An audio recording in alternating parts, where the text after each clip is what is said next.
Энэ өдрүүдэд Монголын төр хэрхэн яаж доройтолд орсныг, дампууралд орсныг, эдээбээр хэрхэн яаж гадагш байгаа одоо хаарч байгааг та бүхэн бүгдээрээ харж байна.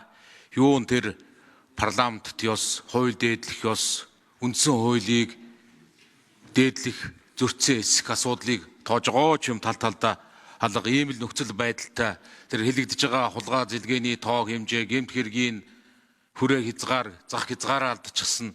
За ийм л нөхцөл байдалд одоо бүгдээр ард иргэд гайхах, шогшорхон, зэвүүцэж байгаа бах. Ийм л нөхцөл байдалд хэдүүлээ ингээд сууж байна. Тэгээ энийгээ бид нэр бүгдээр улс төр хийж гэнэ гэж ярьдаг. Улс төр хийж гэнэ энийг гэдэг. Яг үнэндээ тэр улс төр гэдэг үгний нөгөө талд нь төр улс гээд нэг ойлголт байх шиг байгаа. Төр улсын тухай ойлголт.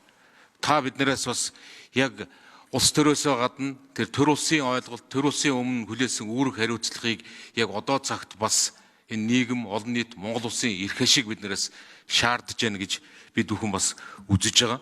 Тийм ч учраас ардчсан намын нам болоод ардчсан намын бүлгийн зүгээс тодорхой шийдвэр гаргасан.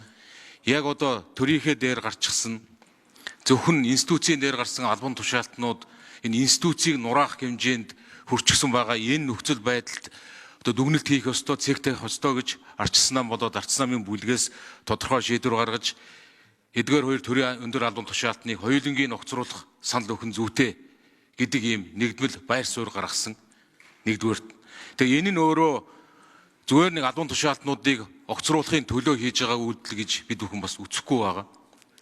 Энийний цаана төрн төр шиг, олонх нь олонх шиг, цөөнх нь цөөнх шиг байх ёстой юм байна. Тэр тусмаа олонх шиг байж чадахгүй болчихсон байгаа өнөө тохиолдолд бид нэр цөөнх нь ядаж цөөнх шиг байхыг хичээе. Нэгдмэл байр суурьтай бай. Асуудал зарчимтай хандъя. Ард иргэдэн төрөө барьдаг ёстой юм бол олонх нь засаглах ёстой юм бол цөөнхөд ноогдсон үүргээ цулаараа бид нэр биелүүлье.